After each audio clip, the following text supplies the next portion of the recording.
Bonjour et bienvenue à tous pour cette deuxième conversation autour de la question des besoins en logement à l'heure de la transition écologique et des crises climatiques.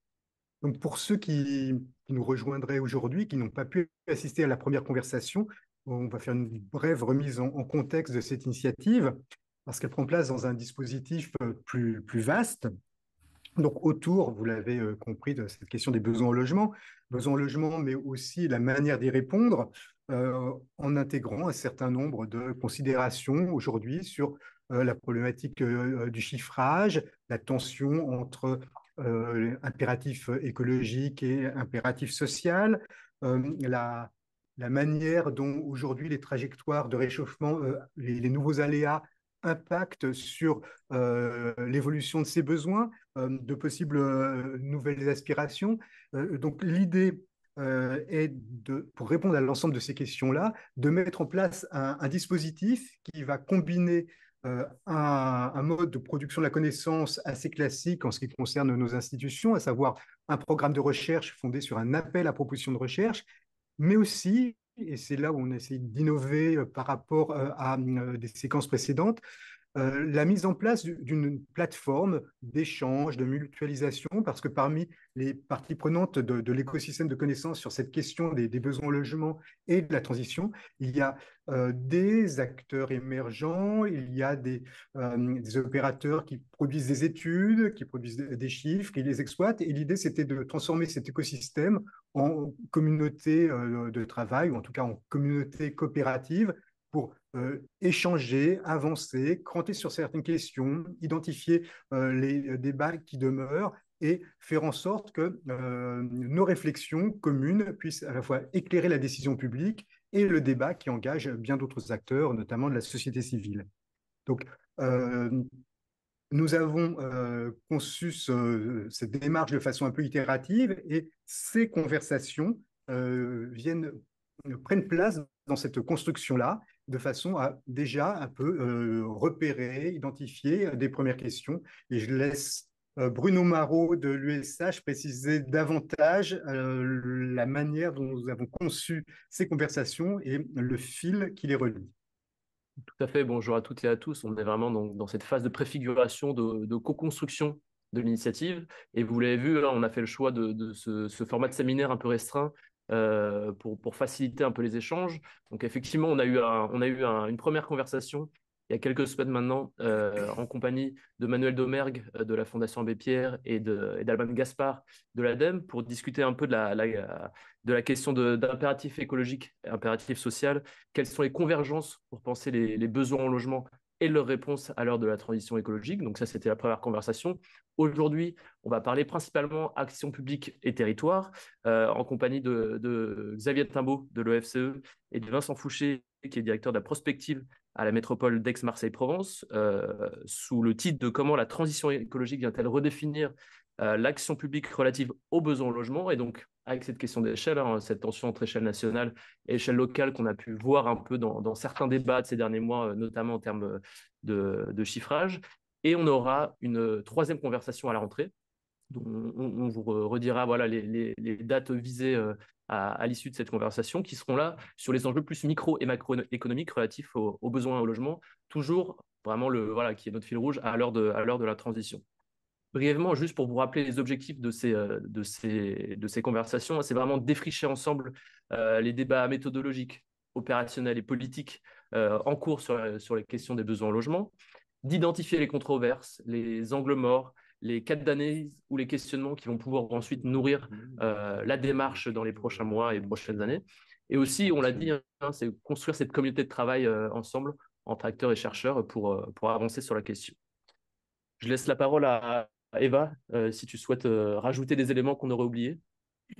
Oui, en parallèle de cette démarche, on a aussi missionné deux chercheurs, Alexandre Coulombe Julliard et Claire Julliard, pardon, euh, avec une jeune femme, Milena Larue, qui ont fait un premier rapport qu'on va pouvoir très prochainement vous transmettre sur la manière dont les besoins en logement ont été abordés jusque-là.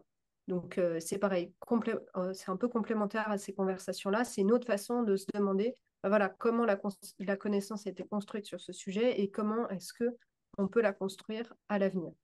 Et sur ce, je vous propose de ne pas être plus long, de ne pas prolonger le suspense et de faire place au débat et à nos deux invités du jour. Nous vous laissons la place.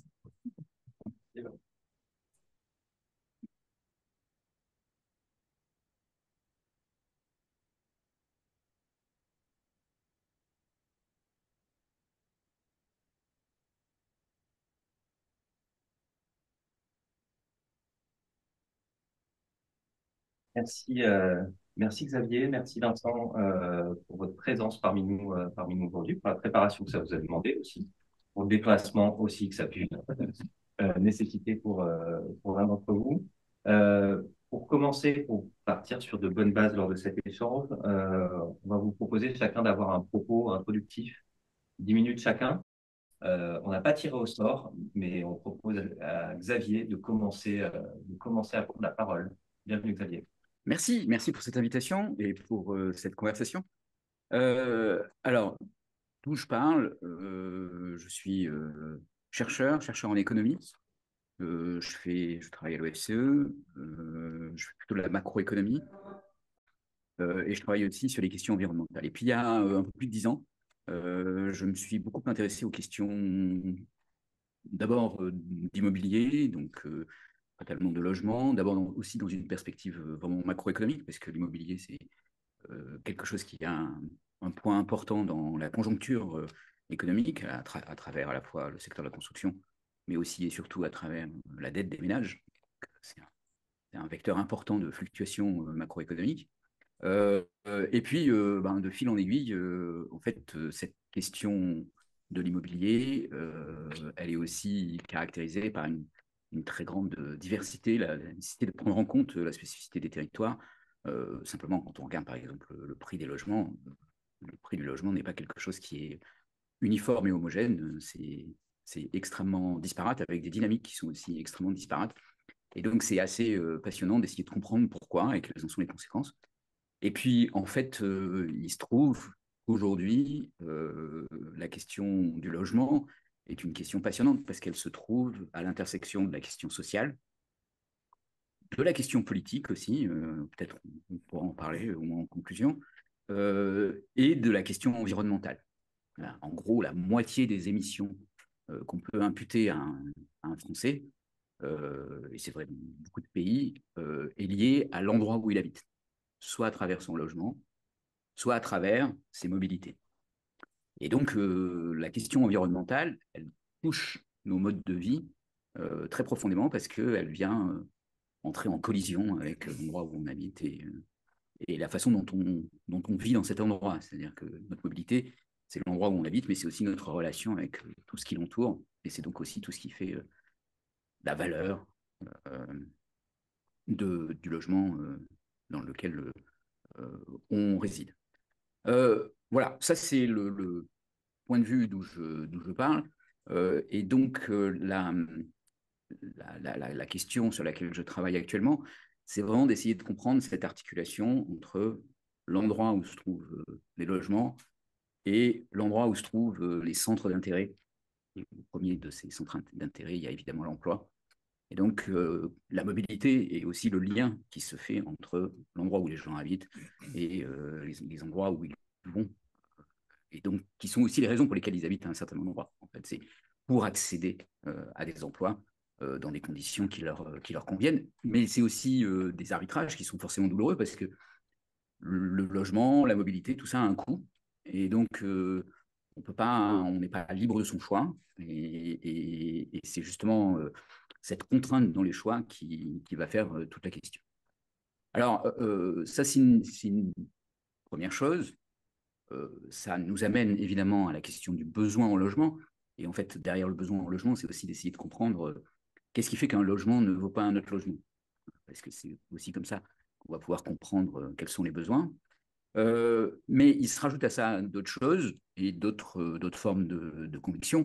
Bon, j'ai évoqué la question environnementale qui est évidemment centrale. Il y a ensuite une deuxième conviction qui est une conviction en termes de méthode ou d'épistémologie. On se trouve dans un moment qui est extrêmement intéressant, qui est un moment où il y a une avalanche de données, des données qui arrivent de toutes parts, Des données qui ne sont pas toutes forcément très utilisables, parce que ça peut être des données tout à fait non structurées, avec énormément de bruit.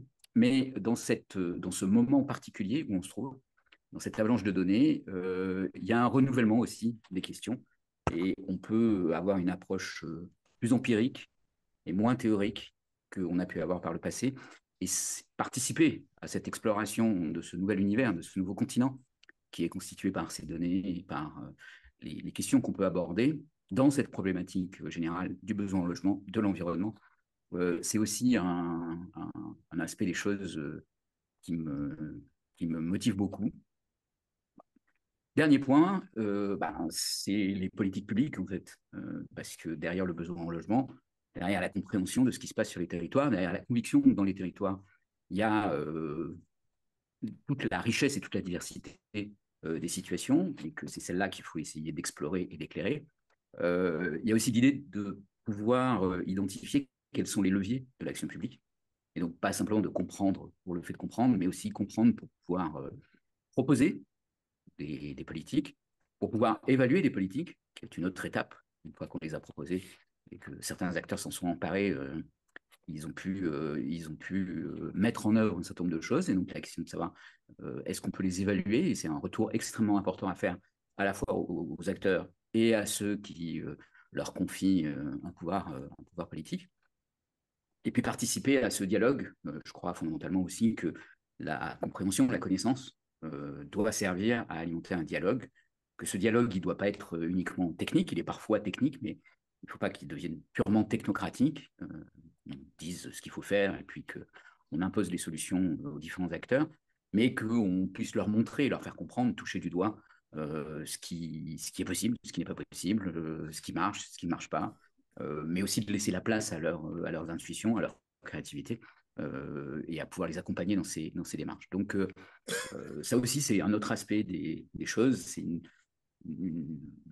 position dans la pratique de l'activité scientifique qui ne vise pas à imposer un point de vue, mais qui vise aussi à faire fonctionner un dialogue nécessaire, mais qui n'est pas juste un dialogue pour se parler, mais qui est aussi un dialogue pour ensuite faire des choses et faire les territoires. Et puis, dernier point, s'il me reste une minute, quand on regarde un peu ce qui s'est passé dans l'histoire, on s'aperçoit que le tissu urbain, la façon dont les gens vivent, la façon dont ils s'installent dans le territoire a été façonné, il change lentement, mais il change sûrement. Au cours des 70 dernières années, la voiture a joué un rôle essentiel. Elle n'est pas le seul facteur. Il y a derrière tout un tas d'autres dynamiques qui se sont greffées, mais qui sont matérialisées autour de la voiture, qui est à la fois une mythologie, mais aussi un instrument qui a permis de diminuer les coûts de transport, d'écraser l'espace d'une façon considérable, avec aussi une forme une capacité à diffuser en masse un mode de vie avec donc une dimension très égalitaire d'une certaine façon et qui a été perçue comme telle et donc véritablement mise en avant parce qu'elle était égalitaire. Et on entre dans un monde aujourd'hui, et si on se projette dans les 70 ans qui viennent, les 50 ans qui viennent, on sait qu'il va falloir qu'on retransforme la façon de vivre et d'habiter, et que précisément, un des problèmes, c'est la voiture, parce qu'elle est facteur d'émission, parce qu'elle consomme de l'espace, parce qu'elle est en contradiction avec la neutralité carbone, elle est en contradiction avec la préservation de la biodiversité. Et donc, que cette contradiction, elle ne nous dit pas il faut arrêter la voiture, mais que probablement il faut reimaginer un modèle de vie et que là aussi, être capable de proposer des choses, d'essayer de décrypter cet univers, ce futur, pour donner des clés à tous les acteurs, c'est aussi une chose assez passionnante et je pense aussi totalement nécessaire, parce que ce futur, il est inquiétant, il est incertain, et donc il faut absolument pouvoir répondre aux questions que tout le monde se pose.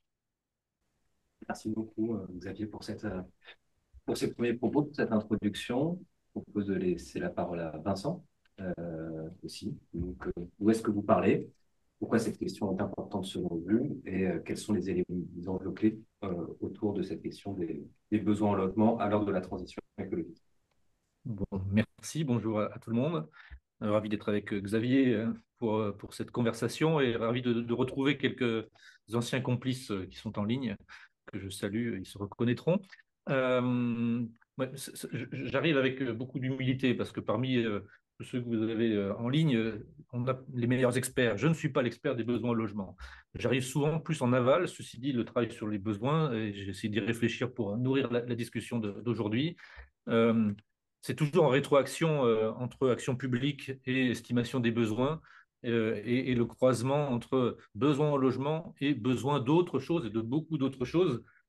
Et c'est important d'arriver à répondre aux besoins en logement en intégrant cette question-là dans une problématique qui est beaucoup plus large. On va essayer d'évoquer quelques sujets. Et en fait, je vais peut-être oui, dire d'où je viens, parce que c'était ça la première question. Donc moi, je suis docteur en urbanisme. J'ai un parcours qui a un peu alterné entre réflexion, recherche et action. Je travaille dans le monde des villes nouvelles, au secrétaire général aux grandes opérations d'urbanisme, un organisme interministériel à la DATAR, où j'avais lancé la politique des métropoles au début des années 2000. Ensuite, j'étais à l'Institut qui s'appelle maintenant Paris Région, et je crois qu'il y a mon ancienne collègue Anne-Claire Davy qui est en ligne, où j'étais en charge du SDRIF, donc le directeur général adjoint de l'Institut. C'était 8 ans de ma vie, c'était un gros morceau, je vais en parler parce que je pense que pour éclairer la réflexion autour des besoins en logement, il y a de quoi s'alimenter autour de ça. Et puis ensuite, je suis allé à Marseille, où on a pendant 3 ans organisé avec le préfet Grand Prix de l'urbanisme, d'ailleurs Laurent Théry, une mission interministérielle pour préfigurer la métropole institutionnelle. Et ensuite, une fois qu'elle a été créée, j'étais directeur général adjoint de la métropole, en charge du projet métropolitain et de plein d'autres sujets. Et depuis 2 ans, 1 an et demi, je suis au sein de la direction générale des services avec une équipe qui est là pour préparer le coup d'après ou répondre au coup de semonce qui impose de changer de braquet dans des politiques publiques. Voilà, j'ai envie de commencer.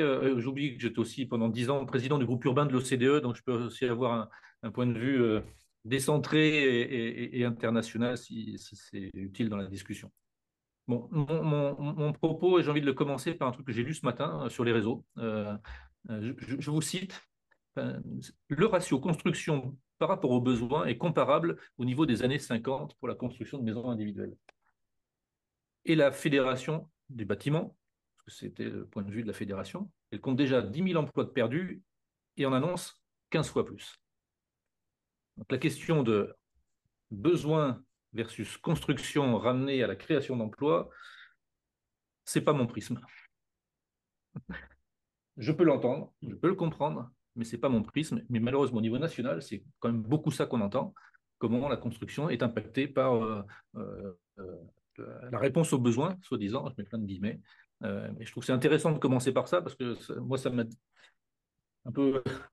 ça m'excite ce genre de point de vue. On peut le comprendre, mais à aucun moment dans l'article, on nous parle des gens qui sont mal logés. On dit, zut, on est en train de perdre des emplois à cause de la construction. Bon. Quand la construction va, tout va, et l'inverse, j'en suis pas sûr. Mais voilà, donc ce ratio en plus construction par rapport aux besoins, autant je peux comprendre que le ratio soit faible et qu'il soit similaire aux années 50, mais c'est pas du tout sur les mêmes volumes. Un ratio sur un petit volume ou un ratio sur un gros volume, ça n'a rien à voir. Et donc rien que ça, déjà, je trouve voilà, on commence à rentrer dans l'interrogation, c'est quoi les besoins, c'est quoi la réponse, et finalement s'interroger même sur la notion de croissance. Dans un article qui va sortir dans la revue Urbanisme en septembre, je me suis amusé à faire les calculs tout simples. Hein. Les 40 dernières années, ou plus exactement entre 1940 et 1980, on était à plus 40% de croissance démographique. Sur le même pas de temps, entre 2020 et 2060, on va être à 9% de croissance démographique. Donc ne projetons pas pour demain des tendances qui sont derrière nous. Et la question du volume, elle est cruciale.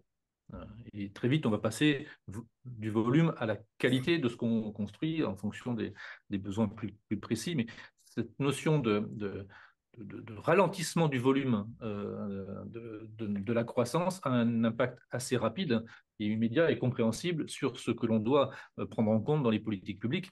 Mais tout le monde a en tête elle n'arrive pas à se décoller des tendances passées parce que c'est ce qu'on connaît. On ne sait pas bien imaginer des trucs qu'on n'a pas connus. Or, faible croissance, mais au-delà de ça, mais vous le savez tous, hein, je n'ai pas besoin de rentrer là-dedans, le vieillissement, décohabitation, etc., etc.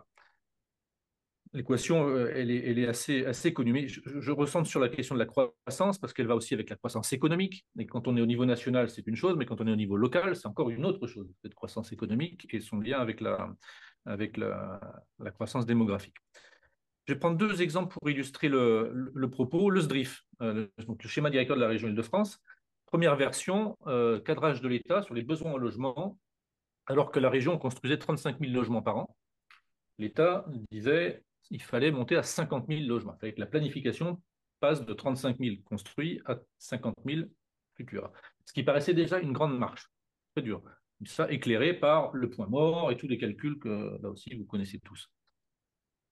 Et puis est passé Sarkozy qui a dit, une fois qu'on a fait la première version qui montait une planification à 50 000, il dit, ah non, on va faire le grand pari, on va faire un réseau de transport, ça va tirer la croissance économique, et donc ce n'est pas 50 000, c'est 70 000.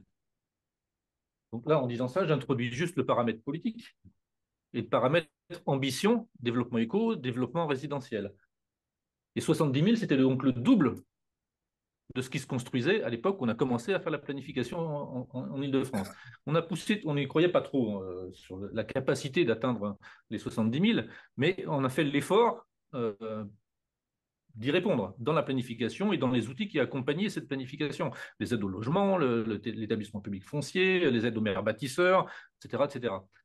À la fin des fins, planification plus évolution du marché, plus les taux d'intérêt qui allaient dans le bon sens, les 70 000 ont été dépassés sur plusieurs années, où il y a eu 80 86 000 logements par an en Île-de-France. Donc, ça déstabilise un peu la question des besoins et la question finalement et de l'ambition politique et de la capacité du marché et de la construction effective à atteindre des objectifs très, très élevés. Ça, c'était mon premier exemple. Après, on pourra revenir sur les impacts en cascade que ça peut avoir sur l'environnement, sur le développement durable, sur la mobilité, sur la consommation d'espace, parce que c'est un peu mon dada quand même. Deuxième sujet, c'est sur Aix-Marseille-Provence, où aussi la question de la croissance, je reste pour l'instant focalisé là-dessus. Aujourd'hui, on tape sur 0,4% de croissance démographique. 0,4%, c'est à peu près un solde migratoire nul. Il était négatif pendant longtemps, on le projette, et l'INSEE nous le projette à peu près à zéro. Et donc, une croissance liée au solde naturel.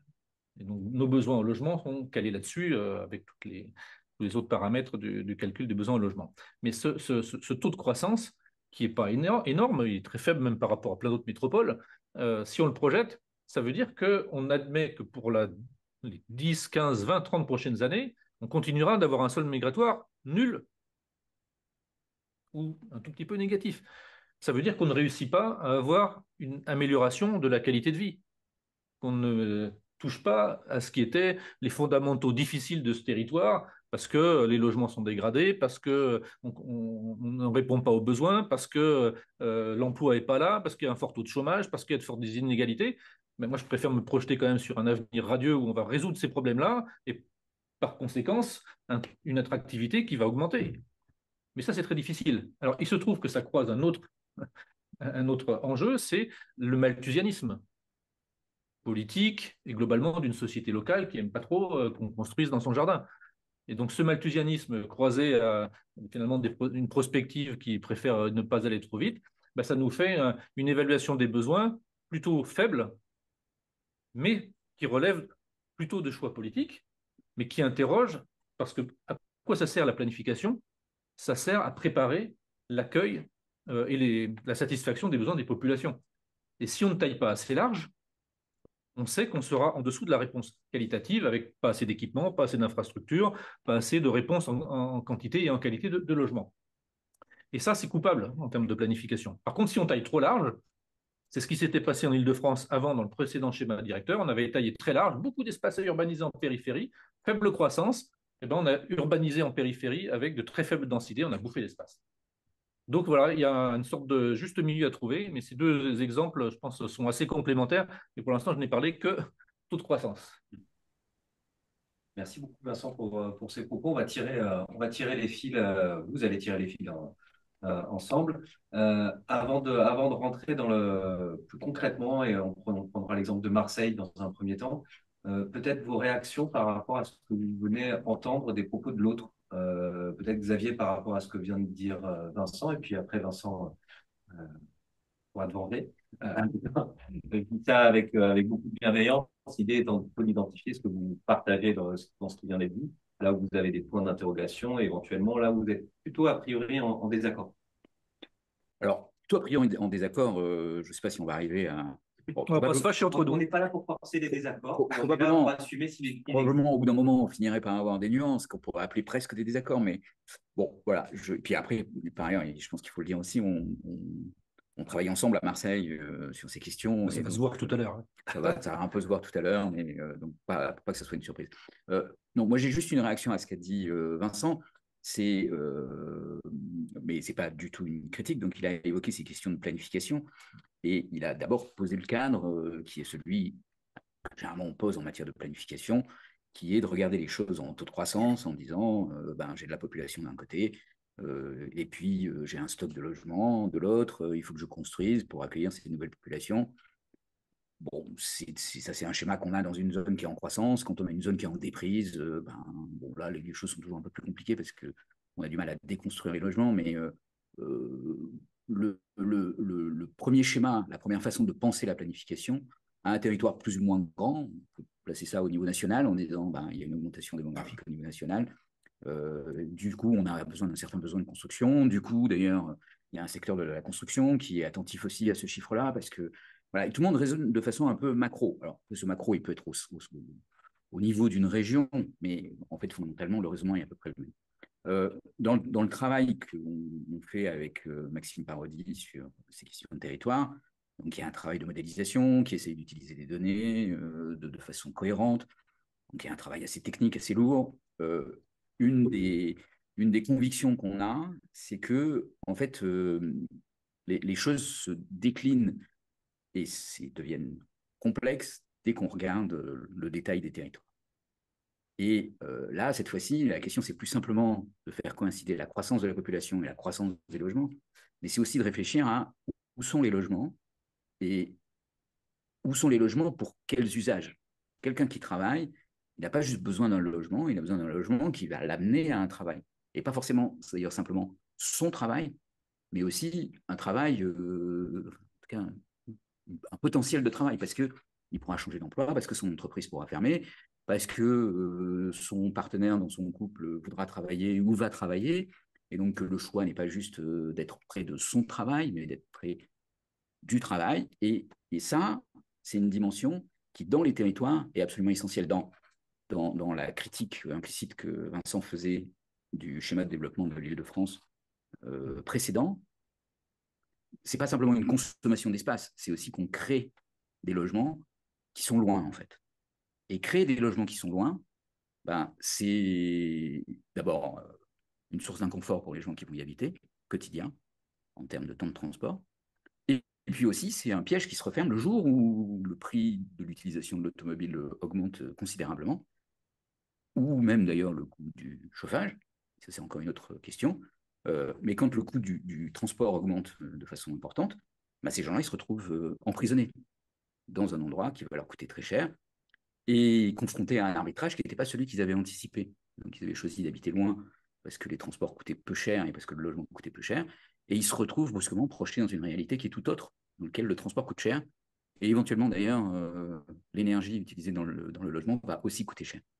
Et ça, cette dimension très locale, elle est indispensable à prendre en compte si on veut ensuite pouvoir faire correctement la planification. Comment on organise la planification versus les arbitrages individuels qui vont vivre dans le temps, finalement. Exactement. Vincent, en rebond au propos liminaire de Xavier. Non, mais on est sur l'essentiel complètement aligné avec des mots différents. On dit un petit peu les mêmes choses, notamment sur cette question que je n'ai pas abordée tout à l'heure, mais qui est un peu mon fond de réflexion et d'action. C'est ce lien entre la notion de proximité physique et la notion de proximité distance-temps. Et ça ramène finalement une forme de densité différente dans un cas et dans l'autre. Dans un cas, on a une proximité physique qui permet de se passer de la voiture et d'avoir un impact environnemental plus restreint. Et dans l'autre, c'est la vitesse et la distance qui jouent. Et pour rester sur l'Île-de-France, ce que vous décrivez jusque-là, et les analyses de Xavier viennent vraiment le chiffrer et l'éclairer, c'est que les extensions urbaines et les nouvelles infrastructures qu'on a créées, pas seulement pour la voiture, le RER a eu à peu près le même effet, peut-être moins, évidemment moins problématique d'un point de vue environnemental, mais quand même c'est le même effet, c'est-à-dire qu'on dilate le réseau d'infrastructures en pensant qu'on va faire gagner du temps aux gens. À la fin des fins, c'est pas du temps que les gens gagnent avec les nouvelles infrastructures, c'est de l'espace. On gagne de l'espace, on transforme le temps en espace, c'est la vitesse qui est importante. Et que ce soit en transport en commun rapide, type RER, ou surtout en voiture, évidemment hyper efficace. Et cette relation distance, temps et vitesse, il faut l'inverser par rapport au modèle qu'on a connu, passer du modèle extensif à un modèle intensif. Et du coup, on revient à la question des besoins qui ne peuvent pas être vus que sur le seul prisme des besoins en logement.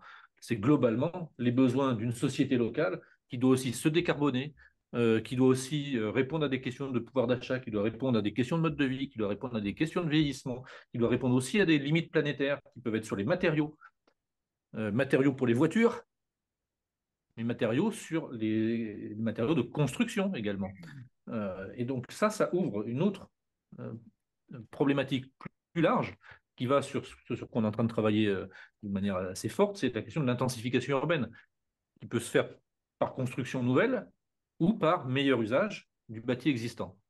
Et ça, cette notion notamment du meilleur usage du bâti existant, ça mérite qu'on en parle peut-être dans la suite, parce que c'est une dimension assez nouvelle, pas beaucoup explorée, et qui pourrait permettre de répondre à des besoins rapidement et en volume, sans passer par des constructions nouvelles. Donc avec un impact environnemental relativement modéré, une vitesse de réponse assez impressionnante, et avec des dispositifs peu coûteux pour la collectivité publique. Donc je l'introduis comme ça. Si vous le souhaitez, on pourra en reparler, mais ça fait le lien avec ce que disait aussi Xavier, hein, parce qu'en termes de localisation, en termes de relations emploi, résidence, du coup mobilité entre les deux, c'est aussi cette forme d'équation qu'on peut résoudre. Je pense que vous avez posé pas mal d'éléments là pour pouvoir rentrer dans le vif du sujet à partir de la situation marseillaise. Juste quelques points, mais vous avez mis en tension à la fois des enjeux de planification et des incertitudes qui se situent à l'échelle micro et à la fois avec des transformations aussi majeures dans notre société et dans notre environnement. Vous avez parlé d'inverser les rapports entre le rapport au temps, à l'espace et à la vitesse, qui sont quand même des enjeux de transformation un peu sensibles. J'ai noté aussi une tension entre une recherche d'attractivité pour les territoires et à la fois une volonté malthusianiste et dans quelle mesure ça se combine ou ça arrive à coexister. Et puis cette tentation de faire du nouveau ou au contraire de penser l'évolution des usages de ce qui existe déjà. Je vous propose, si ça vous convient, qu'on zoome sur un cas concret qui est celui que vous connaissez bien, qui est celui de Marseille. On pourra ensuite étendre à d'autres exemples à travers vous et à travers ce qui va se passer en sous-groupe.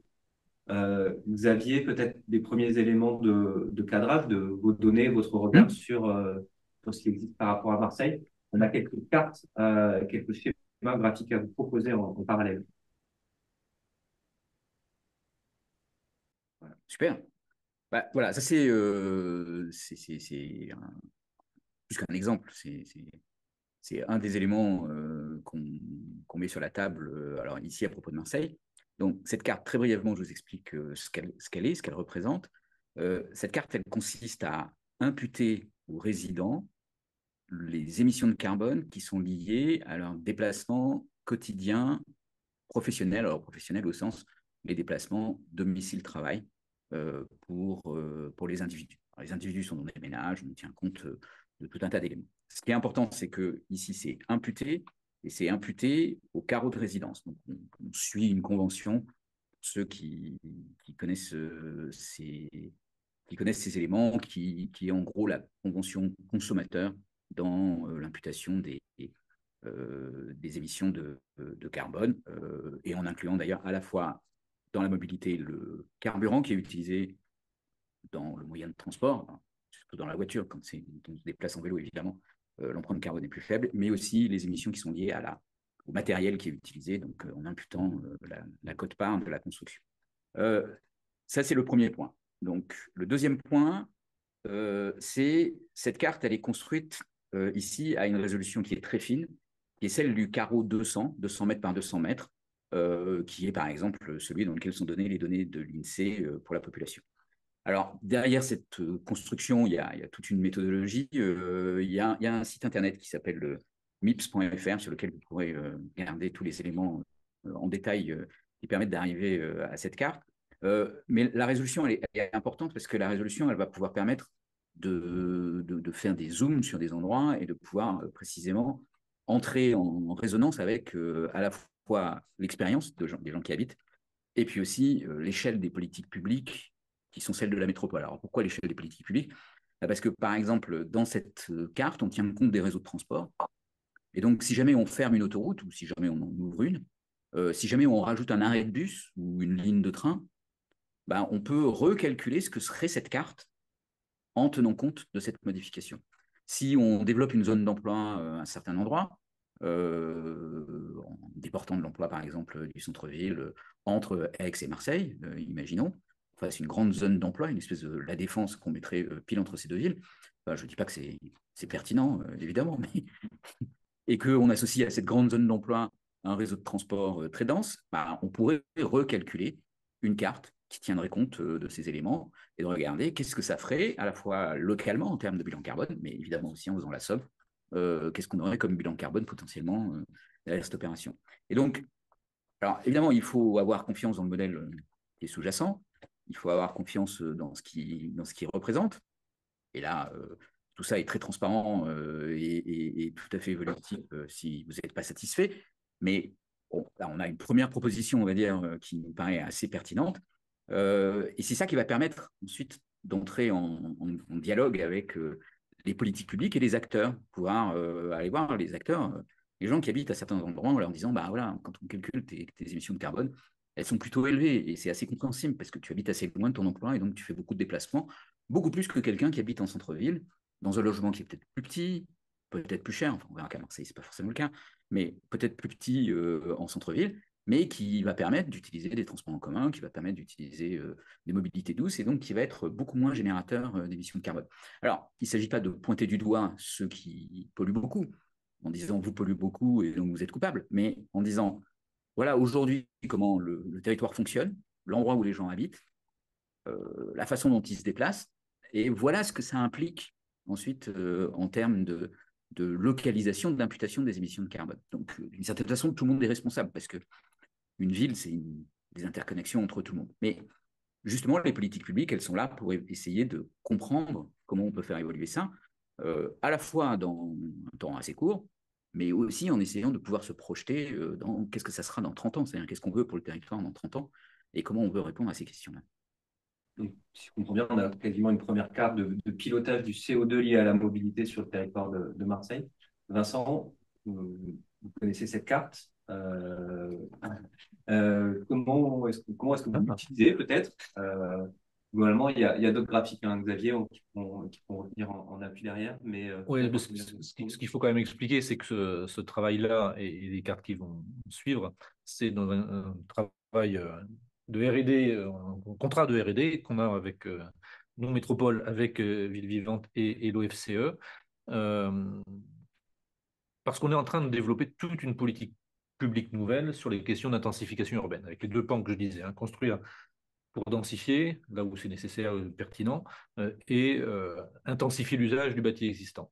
Et pour faire cette politique, qui est en partie et notamment en raison du ZAN, du zéro artificialisation nette, qui a détourné des vrais sujets, nous semble-t-il, parce qu'en fait, la limitation de la consommation d'espace, tôt ou tard, tout le monde en prend conscience, et si on sonde les habitants, le monde socio-économique, tout le monde est prêt, en fait. Même si les élus ne sont pas prêts et que peut-être même on va remettre en cause le ZAN, c'est un vrai risque, mais je pense que la société elle est prête, c'est-à-dire qu'il faut vraiment même sanctuariser les espaces agricoles et naturels. Donc tôt ou tard, ça va le faire. L'enjeu pour nous, c'est comment on accueille et on répond aux besoins et on satisfait nos populations, nos emplois dans les espaces urbains déjà là. Et ça, on n'est pas prêt.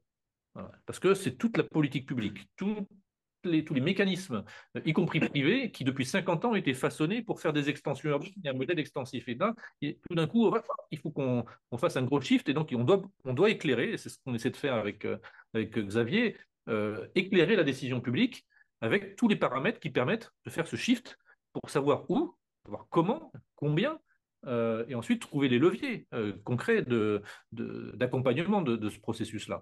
Donc le travail de R&D là, que Xavier et Vivivante sont en train de conduire, pour nous, il est fondamental parce qu'on objective des choses qu'on savait plus ou moins, mais qu'on intuitait ou qu'on avait de manière très grossière. Là, maintenant, on a une connaissance fine, on a une modélisation, on a des arguments chiffrés qui sont déclinables à différentes échelles et qui éclairent la décision dans son lien, quand on parle de l'intensification, à la localisation, qui est un sujet fondamental, parce qu'une densité ou un logement, il ne va pas du tout avoir le même impact, même s'il a les mêmes caractéristiques, s'il est à un endroit ou s'il est à un autre. Donc la consommation d'espace, l'émission de gaz à effet de serre, d'énergie, l'impact que ça a sur le pouvoir d'achat des ménages, le coût que ça va avoir sur les collectivités publiques, l'impact que ça va avoir sur le besoin en matériaux, parce que ça aussi, pour nous, c'est important. C'est pas du tout la même chose. Donc, éclairons, on a besoin de ça. Et parfois, c'est choquant. Pour nous, techno, pas très choquant, mais parmi les choses qu'on montrera après, il y a des graphiques qui sont, disons, pas du tout intuitifs pour un certain nombre de nos élus et pour lesquels l'assimilation va prendre un peu de temps. Et donc, il y a ce travail, donc, pour faire bifurquer, on pourrait dire, pour utiliser les termes qui conviennent sur la transition, il y a ce travail d'objectivation autour de la question de la R&D, mais dans la manière de construire la politique publique et de faire évoluer votre manière de faire de la politique publique par rapport à ces enjeux de transition qui sont des enjeux voilà, qui concernent un large panel d'acteurs. Est-ce qu'il y a d'autres choses, d'autres innovations, on peut dire, ou d'autres approches qui ont d'autres changements dans vos pratiques en matière de construction de l'action publique?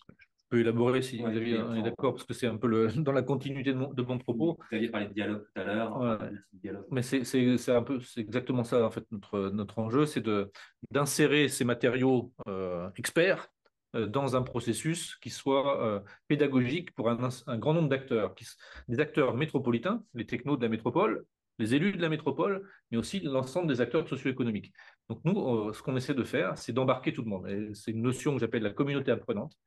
C'est-à-dire qu'il n'y a personne, enfin si, il y en a quelques-uns qui savent un peu plus que d'autres, mais en fait, même ceux qui savent, il y a plein de choses qu'ils ne savent pas. Et donc, on met en pot commun. Donc, tout ce qu'on fait, c'est open source, open data, et on fait du débat et on fait du partage.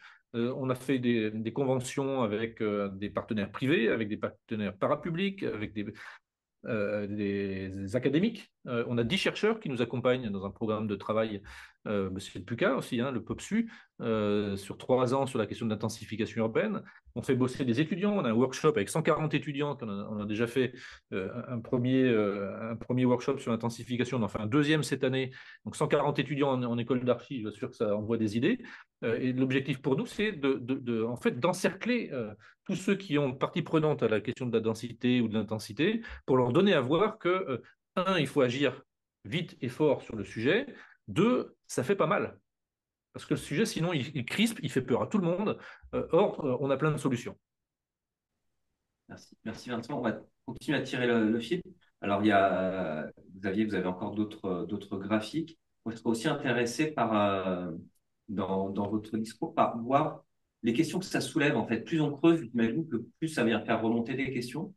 Quelles sont les questions qui émergent, vous aussi, en creusant davantage? Et peut-être qu'on peut s'appuyer sur d'autres graphiques, mais voilà, quand vous cheminez, quelles questions vous émergent, quels points aveugles vous percevez, ou vous avez enrichi, ou vous avez accès maintenant à un large portefeuille de data, on pourrait dire, mais quelles sont les data qui ne sont pas encore explorées, mal utilisées, celles qui vous manquent aussi dans cette manière de réfléchir autrement l'aménagement du territoire pour aller au-delà de la seule question du besoin en logement, si je reprends vos analyses.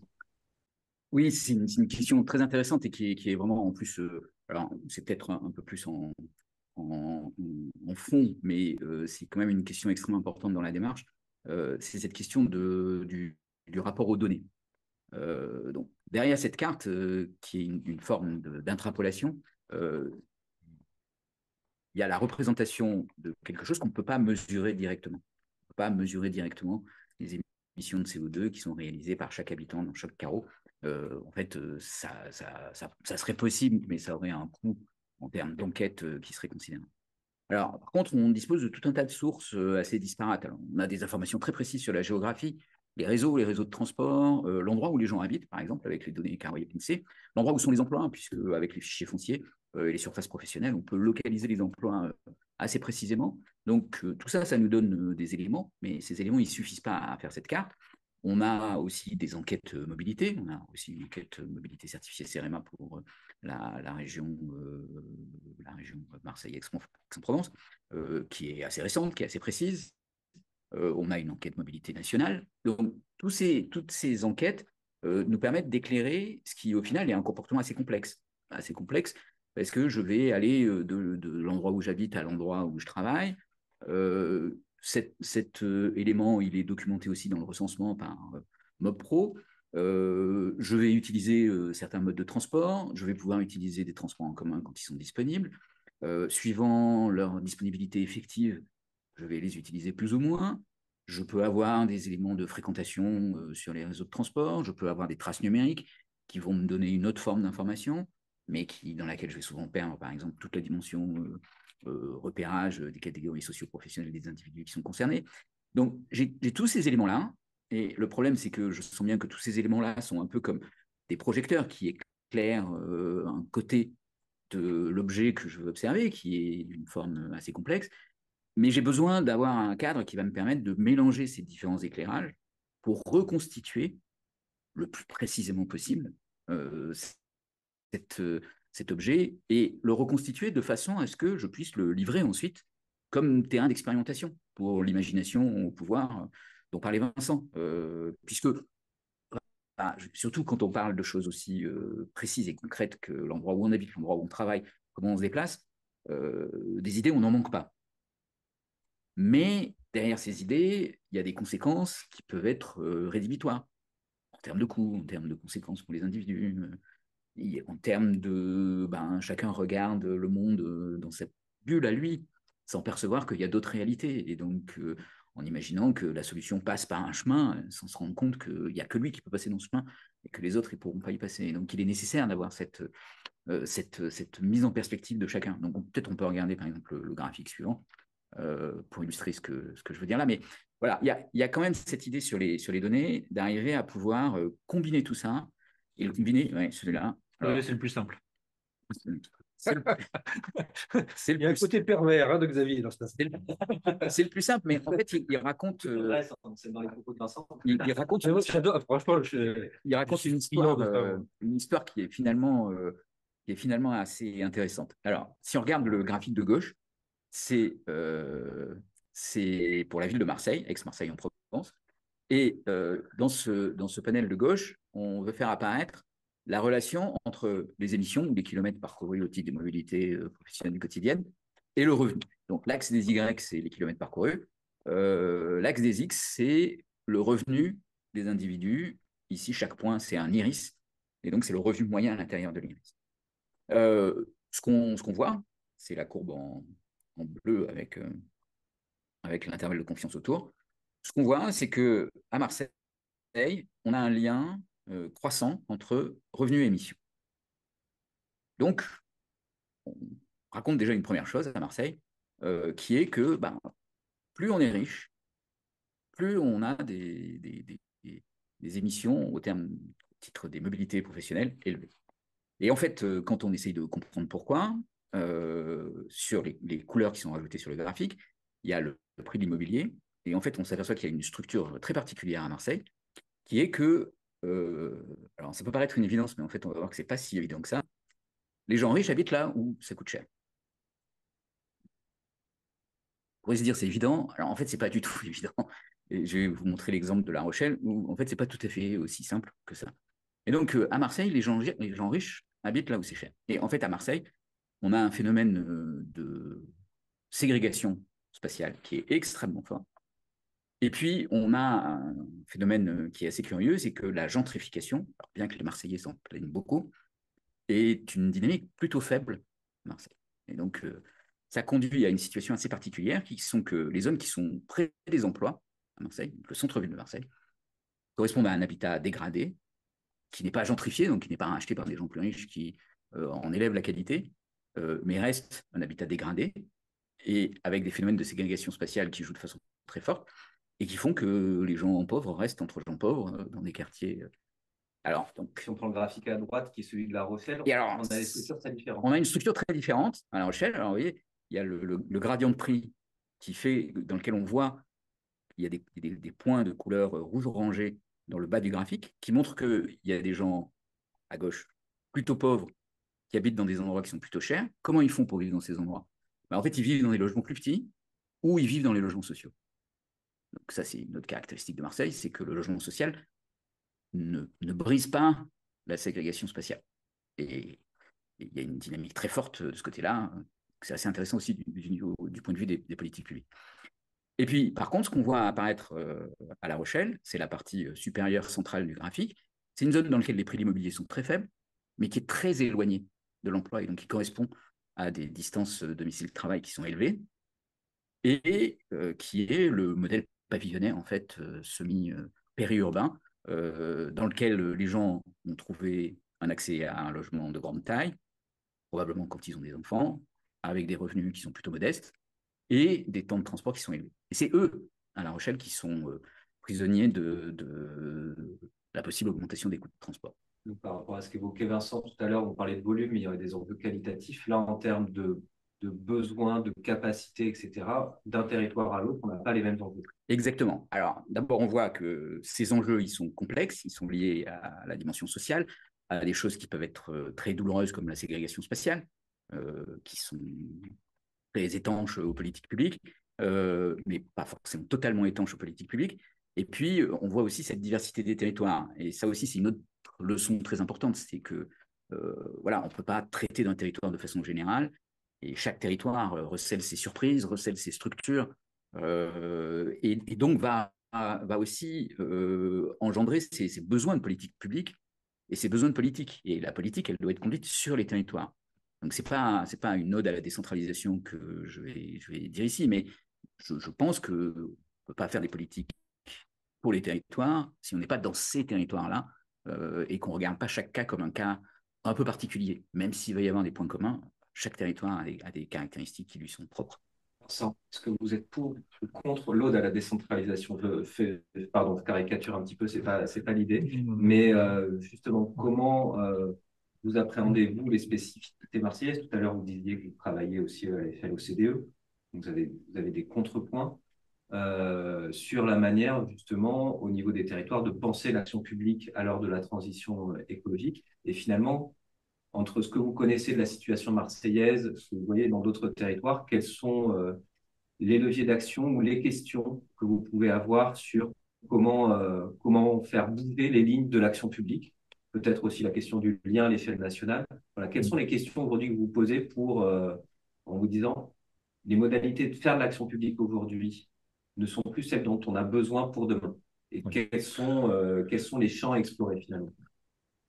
J'ai 1 heure, hein, c'est ça? 1 heure, moins 57 minutes. Non, la question, elle est colossale. Je ne vais donc pas y répondre de manière trop partielle, mais tant pis. Parmi les éléments, dans le lien entre le national et le local, parmi mes préoccupations, mais qui sont de tout temps dans ma vie professionnelle, c'est qu'on soit capable d'énoncer des objectifs, qu'ils soient nationaux ou même mondiaux, qu'on puisse décliner au niveau très local pour mesurer si chacun contribue à l'atteinte de ces objectifs. Or, sur les grands sujets qui sont les nôtres, ça peut être l'emploi, tout bêtement, hein. Ça peut être le CO2 ou l'énergie, ça va être la consommation d'espace. On peut se le dire, on est en 2024, ces sujets-là ne sont pas complètement nouveaux. Est-ce qu'on a aujourd'hui des indicateurs qui nous permettent, à l'État par exemple, de fixer au niveau local des objectifs clairs, mesurables, tangibles, et qui nous permettent au niveau du terrain de dire effectivement, je construis ma politique pour être sûr de pouvoir contribuer avec le niveau nécessaire d'ambition ou de transformation pour atteindre les objectifs qu'on me fixe. Même la ZAN, il a fallu d'abord la loi pour ensuite qu'on se demande, mais en fait, comment on va mesurer l'artificialisation? C'est quoi le critère? Qu'est-ce qu'on compte dedans et qu'est-ce qu'on compte pas? Sur le CO2, il fallait attendre Xavier Timbaud avant de pouvoir avoir des cartes localisées. C'est comme ça qu'en fait, on se retrouve, parce que moi, j'en exprime le besoin, mais ce qu'on est en train de faire ne s'emboîte pas avec la planification écologique version État, parce que ça va être d'autres méthodes, d'autres outils, mais qui n'arrivent pas sur le sol.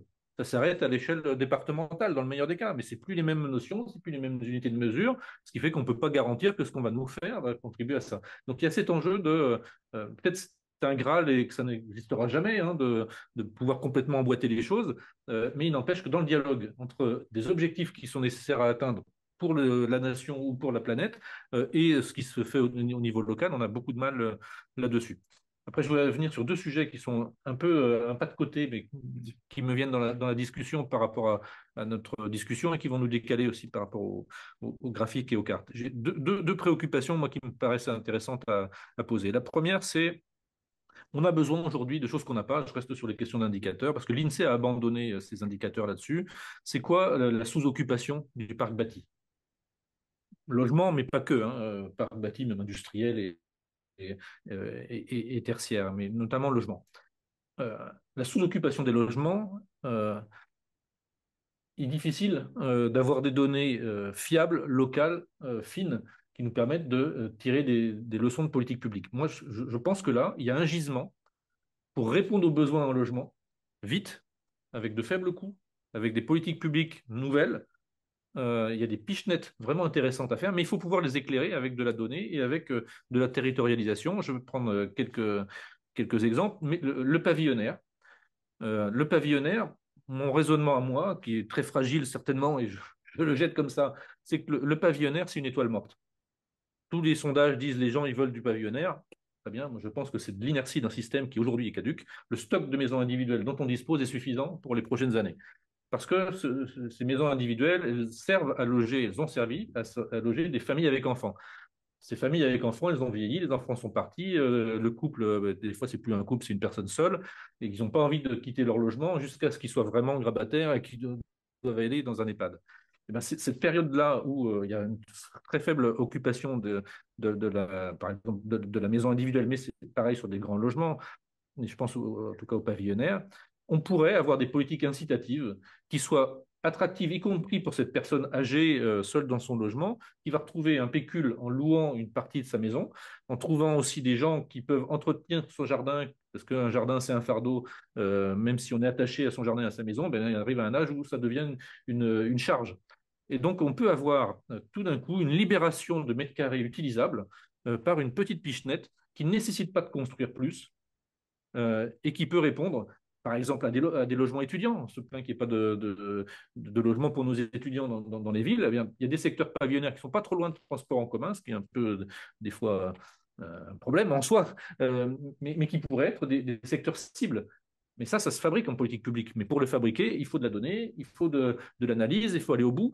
Et je pense qu'on peut être très inventif avec une efficacité très forte pour tout d'un coup générer du logement. Donc ça, c'est un sujet, je pourrais le décliner dans plein d'autres situations. Je termine juste avec un autre sujet, juste pour ébranler toutes nos réflexions, parce qu'on faisait, nous, hier soir, on appelle ça les conversations des futurs à la métropole. On fait plancher quelques experts et acteurs, et on travaillait sur les futurs des impacts territoriaux du télétravail.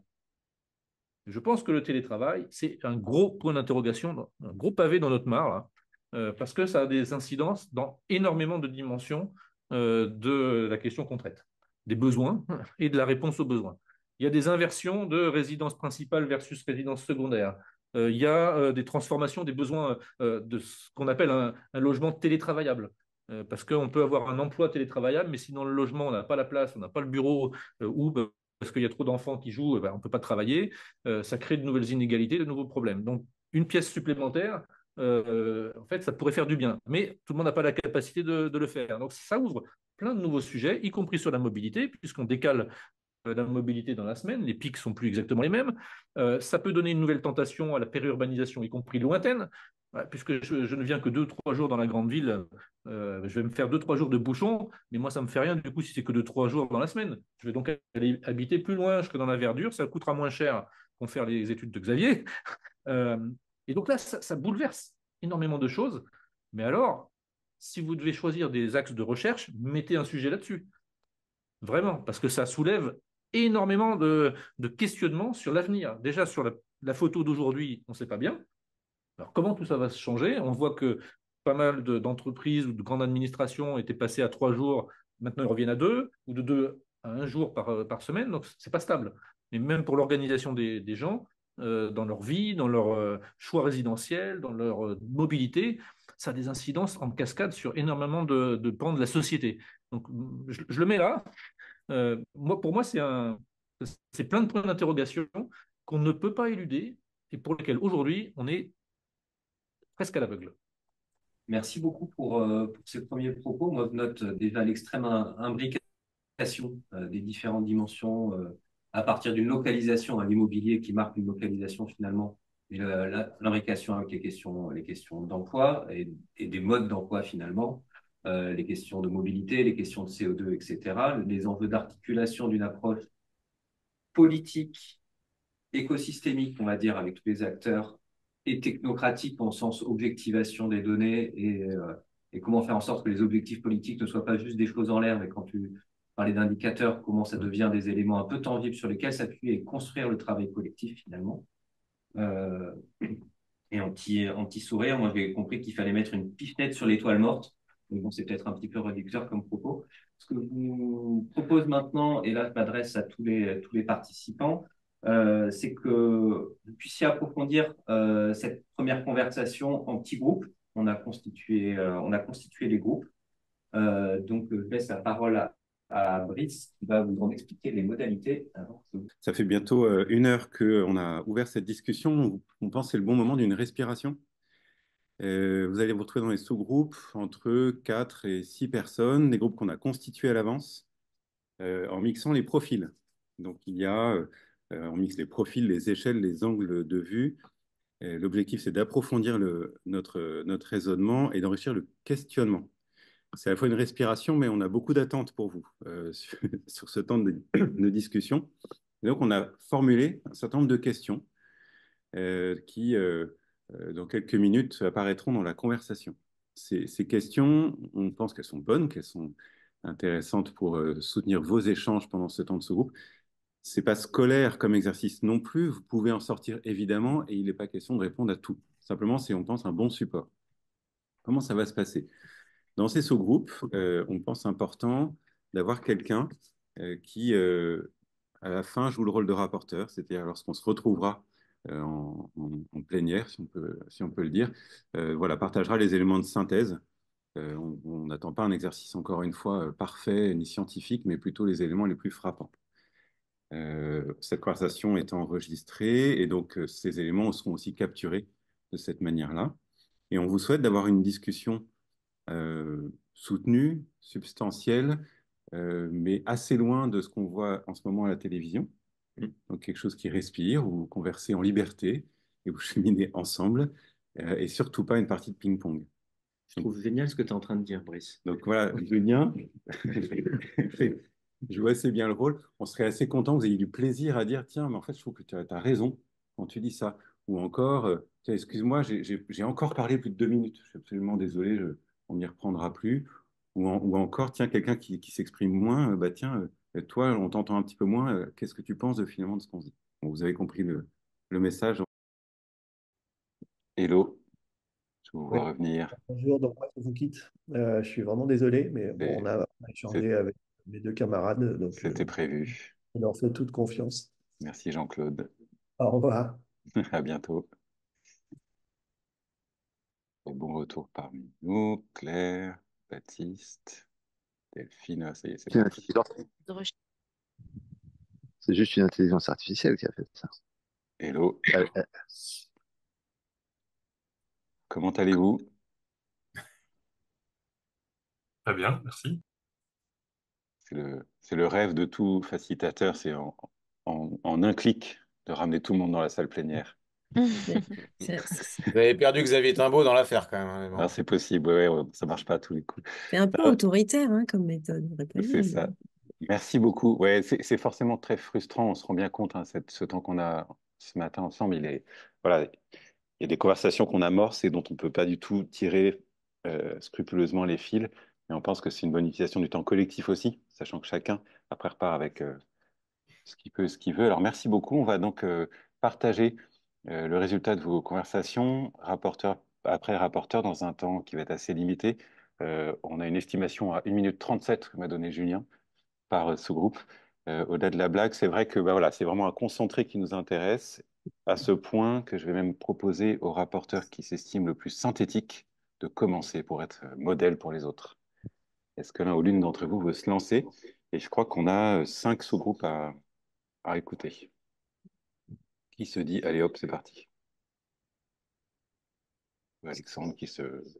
Bon, bah, je commence Ah, alors. c'est Anne-Claire qui Pour quelqu'un commence? pour commencer, je commence. Je vais vous faire des bullet points hein, parce que du coup, il faut faire 1 minute 30. Donc, on a parlé de la question de la proposition d'outils simples d'aide à la décision sur les choix d'urbanisme en mesurant les impacts GES. Donc, comment on pourrait collectivement être capable d'avoir des outils assez simples qui modélisent les impacts de choix d'urbanisme. On a reparlé assez rapidement, mais de l'enjeu de mobiliser les logements vacants qui sont en général situés pas tout à fait près de là où les gens ont l'air d'orienter leurs demandes. Donc voilà comment mobiliser ce parc. Ne pas jeter la métropolisation, mais garder la question des inégalités socio-spatiales. Bon, voilà, c'est un sujet qu'on a tous déjà beaucoup travaillé, mais peut-être il faut le repenser autrement. Il va y avoir des choses identifiées sur les territoires de surdemande à l'inverse, où l'offre ne répond pas à la demande qui s'exprime de départ des métropoles vers d'autres territoires. La question de bien prendre en compte l'impact environnemental du télétravail dans tous ses aspects, parce que pour l'instant, ça paraît ouvrir beaucoup de champs, mais un calcul de ce que ça traduit, on a vu déjà paraître des choses sur le fait que ça recrée de la dépense de voiture pour des gens qui n'en avaient pas quand ils étaient dans le cœur des métropoles, la question des stockeurs de données qui explosent. Donc voilà, avoir une lecture un peu complexe et complète de la question, enfin, de l'impact environnemental du télétravail.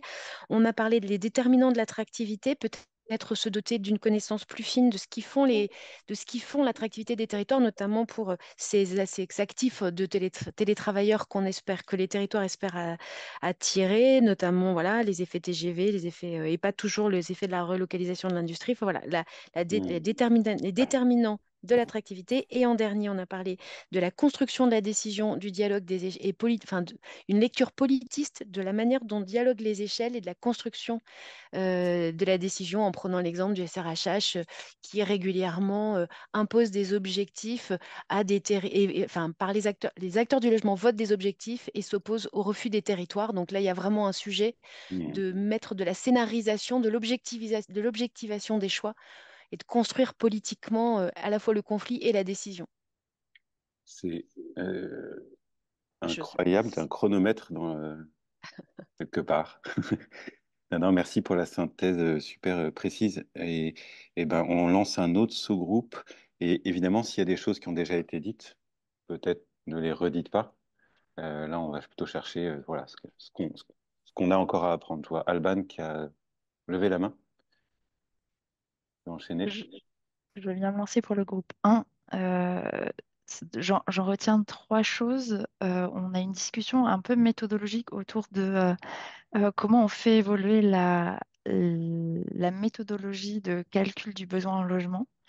Avec une première idée autour du fait que là, on est arrivé, je cite Alexandre, à la croisée des chemins épistémologiques, c'est-à-dire qu'on avait une méthode, on voit qu'elle va plus suffire, et donc la question c'est quoi la nouvelle norme de calcul associée? Et pour pour faire évoluer cette norme de calcul, il va falloir ouvrir en fait à des nouvelles parties prenantes, peut-être à des citoyens, voilà, à d'autres acteurs, pour essayer de recomprendre comment on peut recalculer ses besoins en logement. Et on s'est dit qu'autour du pavillonnaire, du bien vieillir, etc., il y avait moyen de développer des recherches-actions qui permettent d'intégrer, alors on ne sait pas concrètement, hein, mais en tout cas, c'est des idées qu'on a, d'intégrer des points de vue citoyens et des points de vue chercheurs pour savoir comment on fait ce recalcul du besoin en logement à un niveau territorial. Donc, première idée. Vous voyez, ça reste flou, mais en termes de lignes dans un cahier des charges d'appel à recherche, ça peut peut-être le faire. Et la deuxième idée, c'était autour de comment on intègre de la discussion que vous avez eue ce matin sur l'intégration logement-transport, comment en fait on intègre des méthodes d'estimation de besoins en logement qui prennent en compte ce question du poids carbone transport plus logement. Et ça, ce serait vraiment une différence fondamentale sur le fait de calculer des besoins en logement seulement, mais d'intégrer d'autres éléments, avec l'idée associée que peut-être il y aurait des nouveaux logements qui auraient des poids différents, en fait, selon qu'ils ont un poids carbone important ou pas, selon là où ils sont construits, et que ça pourrait réouvrir le débat sur combien on peut construire. Euh, et du coup, enclencher la discussion, notamment avec les acteurs de la construction, qui se seraient peut-être euh, se sentiraient moins accusés si on arrive avec des chiffres très bas. Mais là, on pourrait dire, bah, en fait, c'est peut-être 100 000 logements, mais c'est peut-être 150 000 si ce sont des logements qui sont localisés à cet endroit et qui, voilà. Et je m'arrête. Merci beaucoup, Alban.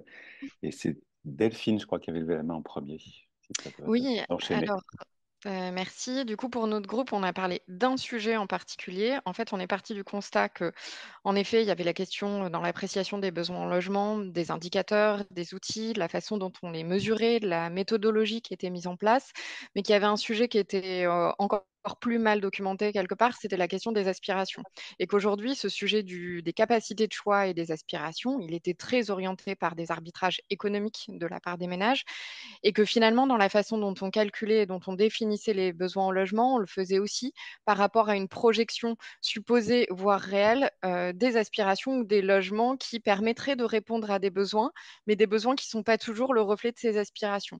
Et que du coup, il y avait vraiment un enjeu de documenter ça, peut-être par une approche un peu sociaux, par des enquêtes de terrain, en regardant aussi les profils de public, parce qu'on voit très bien qu'on peut partir aussi dans des sortes d'idées reçues. Est-ce que vraiment les jeunes, ils ont envie de la colocation, ou quels jeunes? Est-ce que les habitats seniors qui sont développés, enfin, en quoi ça répond à des besoins? Est-ce qu'il y a des profils de public? On a parlé de la question du télétravail, comment ça intervient.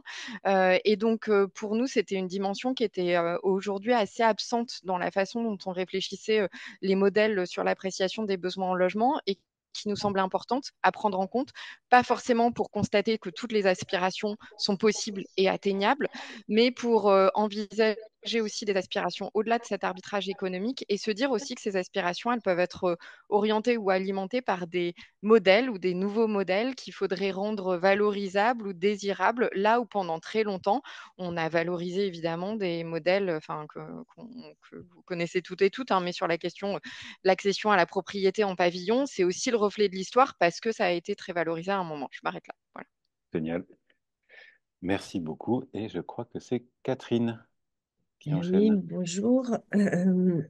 Alors, dans notre groupe, on s'est vraiment intéressé à un sujet particulier. C'était le sujet de la réutilisation du stock existant et plus spécifiquement encore la manière dont on pouvait imaginer réutiliser les logements de toute une génération qui va disparaître de manière brutale, avons-nous décidé, et massive. C'est-à-dire qu'il y a une génération qui, du fait de son âge, va laisser des logements vacants, qui ne seront pas des logements sans propriétaire, mais qui seront des logements peut-être sans habitants, et donc réfléchir et documenter ce sujet qui ne l'est pas beaucoup, si nos connaissances, en tout cas de la recherche en cours, sont bonnes.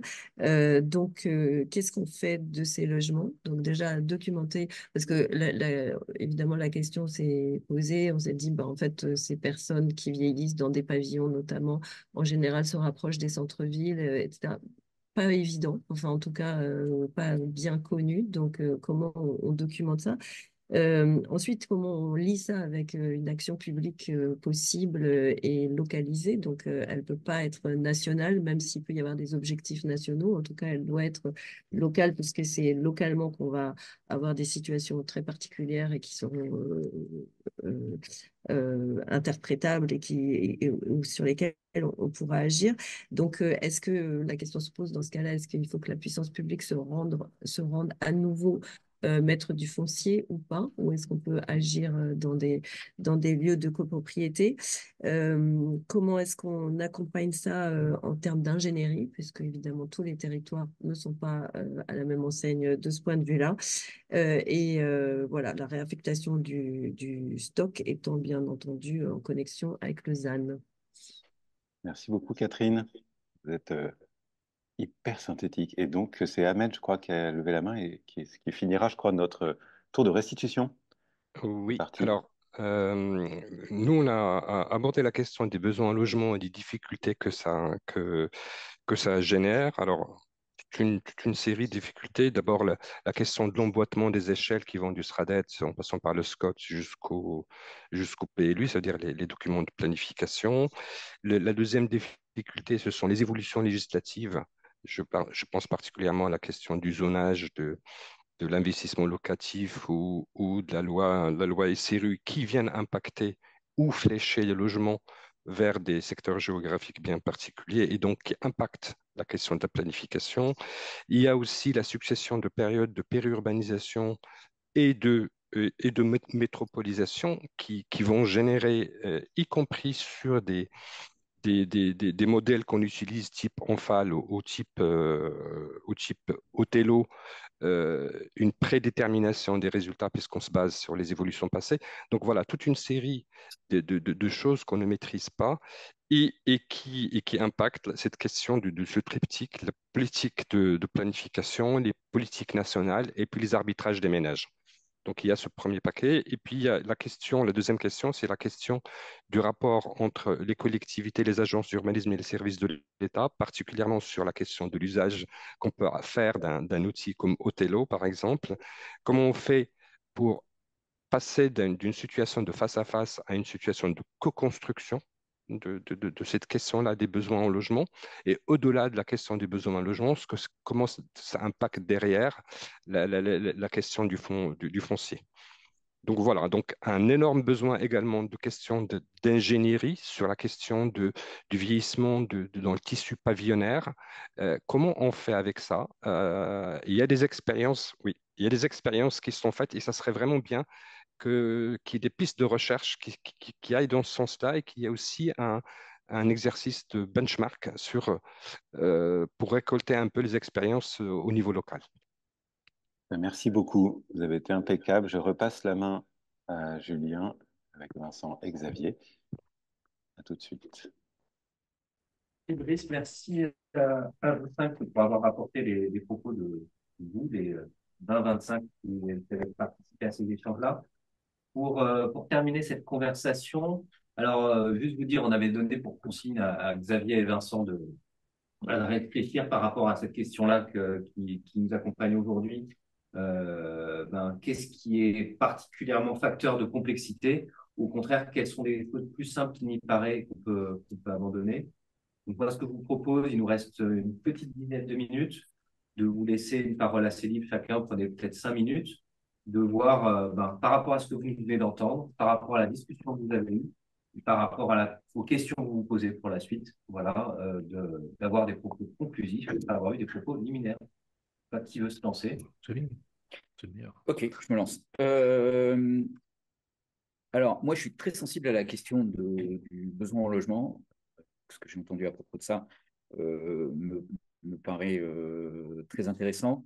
Je pense qu'effectivement, il faut redéfinir ce besoin en logement en fonction d'un certain nombre de critères. Et je pense que la question des aspirations, elle est essentielle parce que voilà, on projette tous des choses sur les besoins en logement, mais évidemment, projeter, c'est pas très scientifique et c'est facteur d'invisibilisation dans des situations qui sont potentiellement complexes.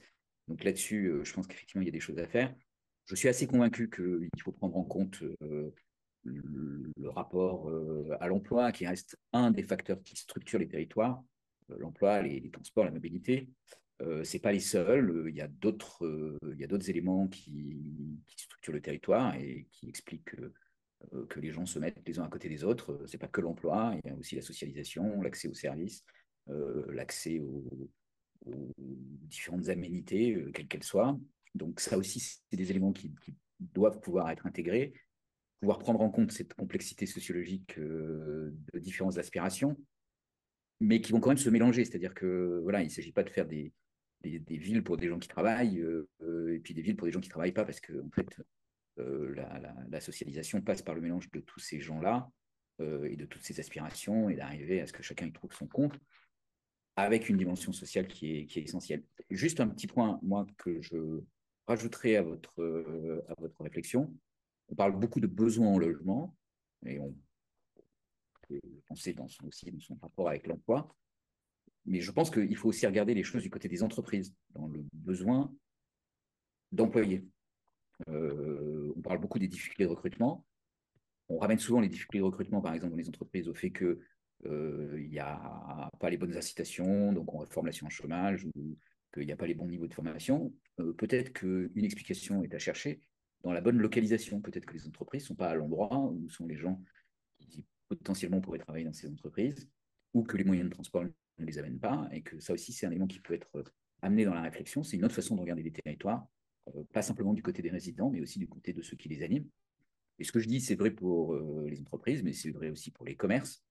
On peut aussi intégrer dans la réflexion les zones commerciales, les commerces en centre-ville, ce que ça veut dire en termes de mobilité, ce que ça veut dire en termes de service à la population, mais ce que ça veut dire aussi du côté des politiques locales, cette fois-ci, d'attribution d'autorisation, de construction, de développement de zones économiques ou commerciales, de réseaux de transport, pas simplement en lien entre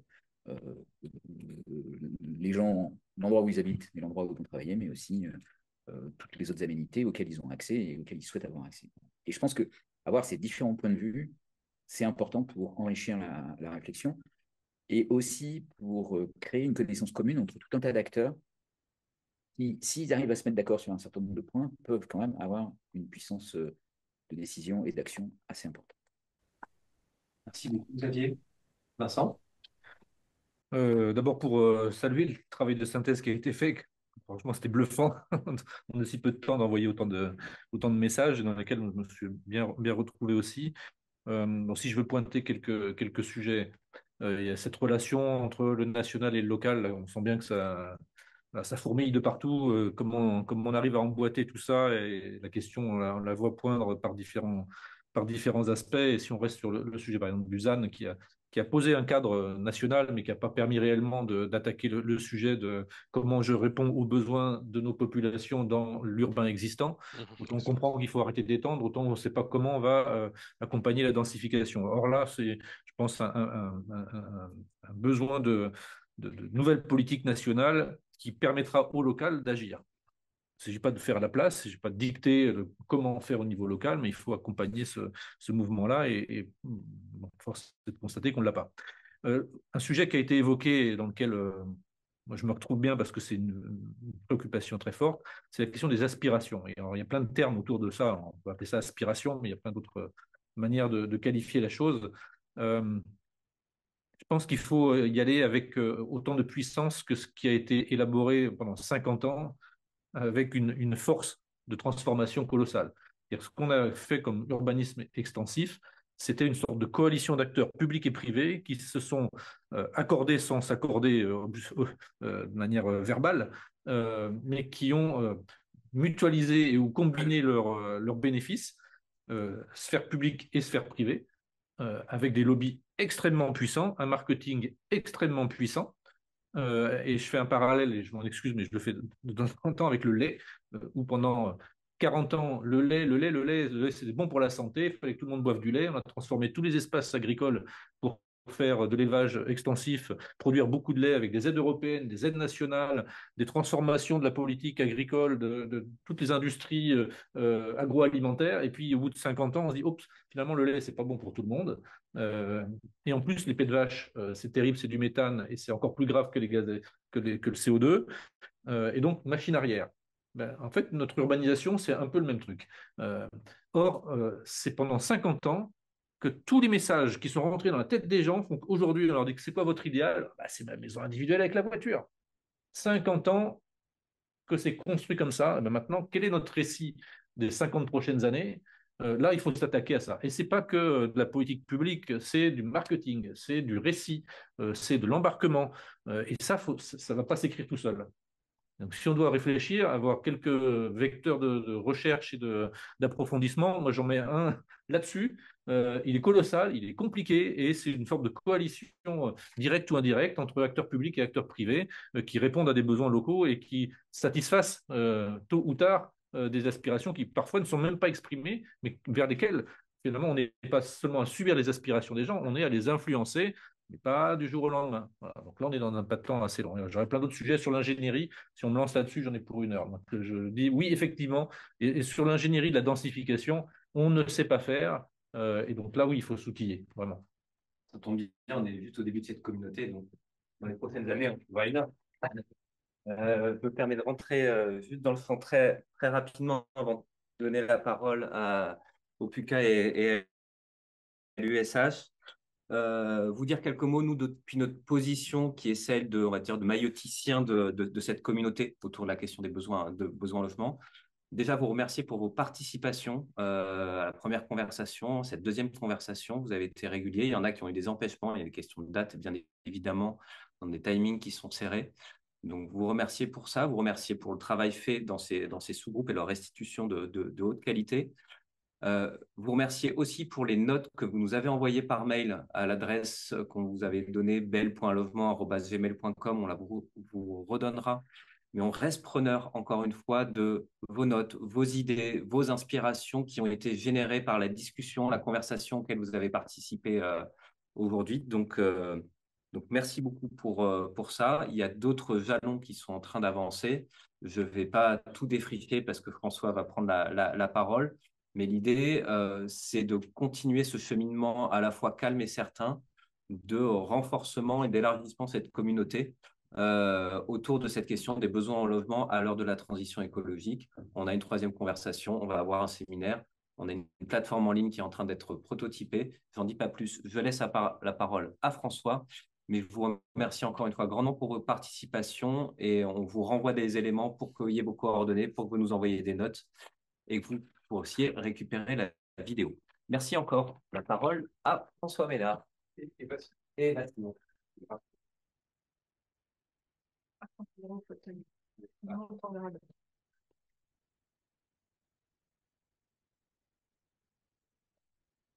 à notre tour de vous remercier parce que c'était extrêmement riche. Nous nous sommes débarrassés de l'USH en réalité. Donc, Bruno Marot nous a demandé de l'excuser, il avait l'obligation. Mais donc, il reste de la partie. Quelques informations pour la suite. Donc, on vous a annoncé une troisième conversation. Elle aura lieu très probablement à la mi-septembre. On a les dates du 11 et du 13 qui se dessinent. On vous l'a précisé, ça sera davantage centré sur les questions d'économie, le modèle économique de production d'un logement abordable aujourd'hui et qui satisfait aux exigences de la transition écologique, mais également des questions plus macroéconomiques et d'articulation de ce secteur avec d'autres secteurs. Nous y reviendrons. Nous allons aussi organiser à la rentrée un événement dont les contours ne sont pas encore parfaitement définis, une manière de faire la synthèse de ce qu'on aura appris grâce à vous et grâce à nos intervenants dans ces conversations et aux communications que vous aurez pu nous apporter. Et ça sera certainement le moment du lancement de la consultation de recherche dont nous vous avons parlé. Et d'ici là, nous allons revenir vers vous eh bien, pour solliciter votre point de vue sur les questions de recherche que nous aimerions soumettre. Peut-être que vous avez, vous, des questions que vous voudriez préciser, nous suggérer. Et ça sera aussi l'occasion d'un appel à manifestation d'intérêt pour les opérateurs ou pour les territoires que vous représentez pour accueillir des travaux, pour faire valoir des besoins de recherche particuliers et nous vous enverrons des courriers en ce sens. Voilà, c'est à peu près terminé pour aujourd'hui. Eva, si tu veux ajouter un mot de conclusion. On va essayer de travailler un petit peu différemment la parité de nos opérations, parce que là, on a eu des effets de genre très forts sur les prises de parole et sur les prises de notes. Et donc, on se disait entre nous que c'était pas complètement à la hauteur de nos ambitions, mais voilà, on fait pas. On essaye en tout cas. Merci à toutes et à tous et à bientôt. À très vite.